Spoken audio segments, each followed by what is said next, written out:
anytime you have a more intense fire going, it's not a bad idea to check the heat of things. Hi there. How are y'all doing?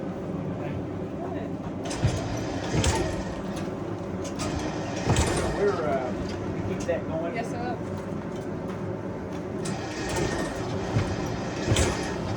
We're doing a bit of an experiment today. We're remelting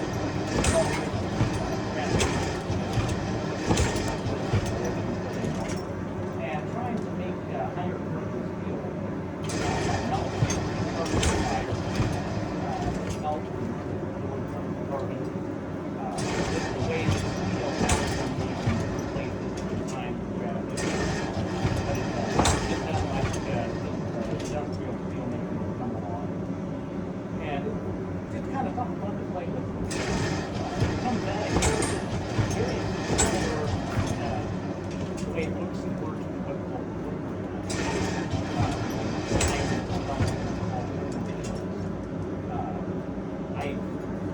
I would need to go do that. And so right now we're just trying to figure out the work and how the process works. Figure out how much the right size of the charcoal. These are all things that can affect it. How much metal to add at once. When to add kind of doing a picture of things of stuff I've read, and I need to build up the experience that would make sense to put that like that. I've done them a couple of times before, a couple of years ago, so I'm also out of practice. Okay. What determines if it's carbon?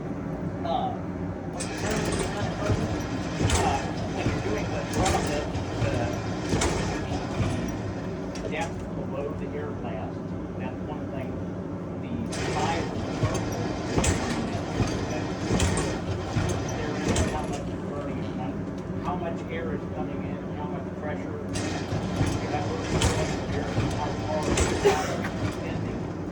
These are all variables that affect what you're working with. Some of them are not easy to measure. You have to kind of know from experience. Oh, this is. Ready. I think we maybe did not pull this out. And then it looks like there's something maybe melded to the tweer. I hope not. No, it's not. Okay, good.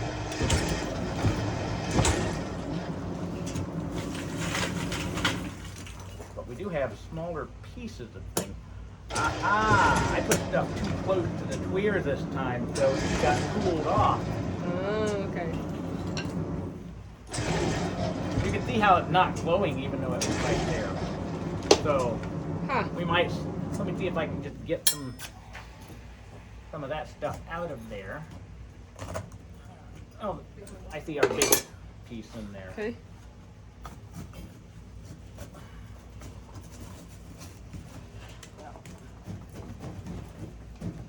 Whoa, it's big.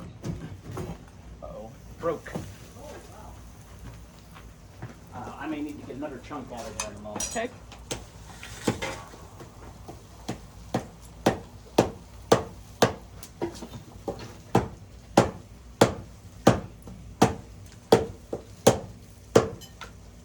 Right now, the goal is to try to consolidate this. What of it can weld to itself, we'll try to do first here. The pieces that break off, we'll save those for later and add them to another remelt. And I will later on heat these up in the gas forge for further forge welding. But this also gives us an indication of if what we have here either iron or steel or it's cast iron. Because I can hammer on it and get it to move a little bit, it's either iron or steel, one of them. Set that one down there and call it good for the moment, and I think there's more stuff in here. It sure felt like it. Yep, here's another one. Oh, that's Wow. attached to a piece of brick. Yeah. Don't pick that up. Okay, thanks. I won't. No. that may be cast iron. It's kind of crumbling apart as I hammer on it. Could also be slag. I don't know if that's metal or not. Too hot to tell. It could be melted brick. Oh, wow. It actually. It's also the sand we've added is flux. It could be basically just a bunch of slag.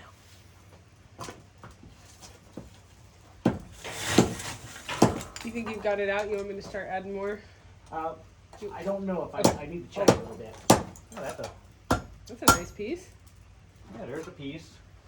Place that aside. That's probably steel then, huh? It may be.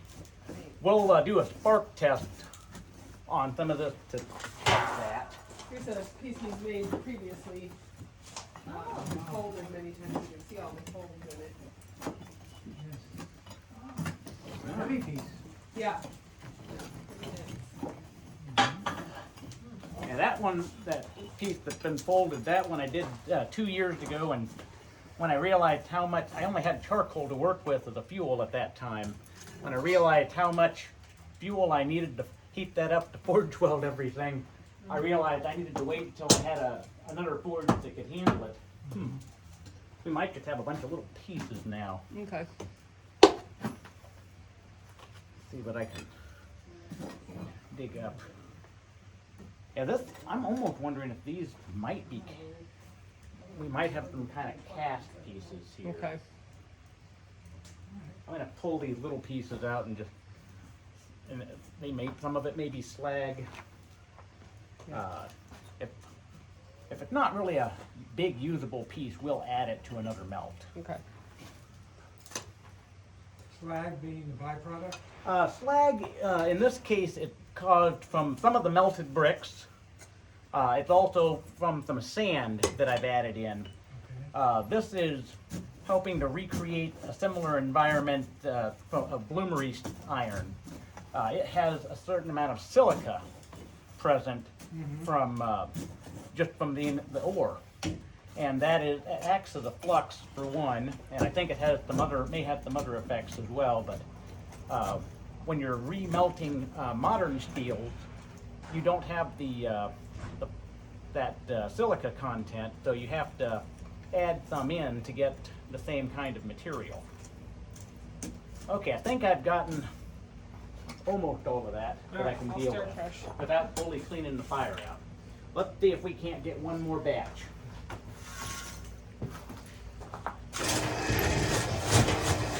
And because we had less good results that time, I'm inclined to turn Bring it it back up. Yeah.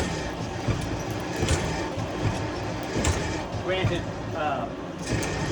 we don't know for sure if part of the difference is the fact that the furnace has been heated at this point. But this will give us another data point. Clearly in perfect time. What's that? Clearly in imperfect time. Clearly, yeah. Yes. Yes. There's a lot of little details to figure out. And some of this I'll have a better understanding of once I have some experience with it. I go back even after 20 plus years reading beginner blacksmithing books, and the same ones I had 20 years ago, and oh, this makes sense to me now, and I clearly didn't know what it was when I read it back then. Hey, man, add more. Thank you. Quite welcome. Have a good day. You guys said to make sure the bottom was really hot first. Okay. I just want to make sure get that how you want it.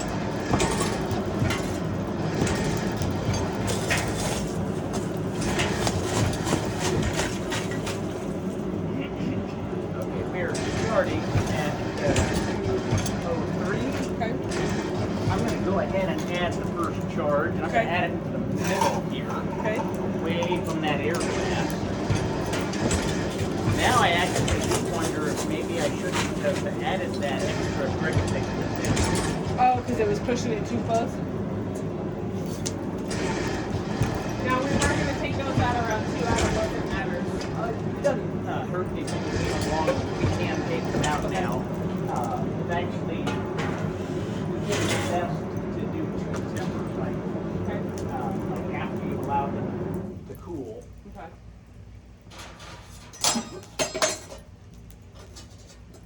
one will also work just fine. Is it on there? Huh? I'll just set them over there for the time being. I'm trying to set them on that wood so that they don't get too over. Setting on the metal. That can affect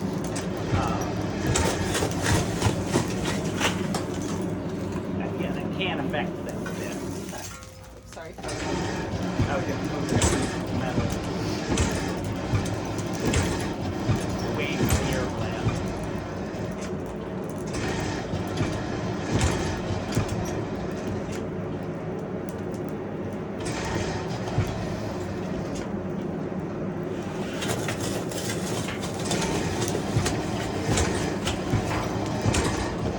Now one piece is really interesting. Huh? The one piece that you knocked out is really interesting. It's like, you can see some metal pieces in it. You can see some. Oh yeah, there's charcoal stuck to it. Yeah. And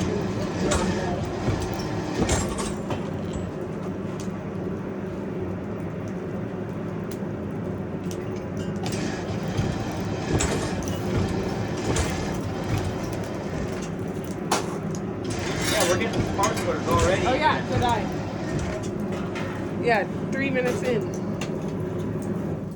I wonder if that is the factor then. Then again, I'm also trying to pay attention to and not too close to the air blast Right. as well. It does need to be about 2.5 or so inches away from.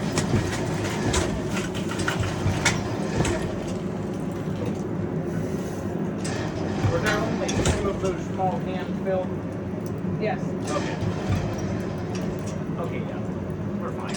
But who knows, we might not even have enough charcoal. I don't know. Yeah. We could technically probably grab some of the stuff that we dumped on the other side of the in a pinch if we need it. Okay. Wow. Look at that go. Yeah. Interesting. We could just be burning all the carbon out of it too. Which we won't know until we test it. Yeah, we won't know till we test it. But we'll have some kind of data after this.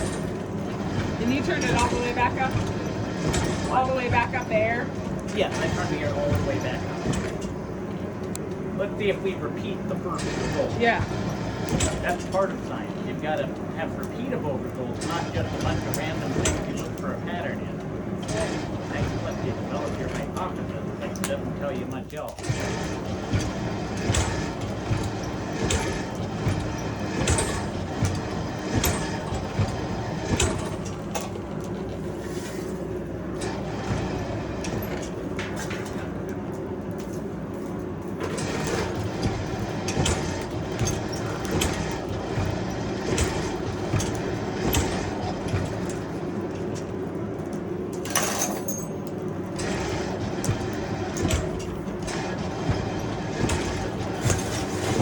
I am wondering now if that pieces on the outside of that one were just too close to the air blast.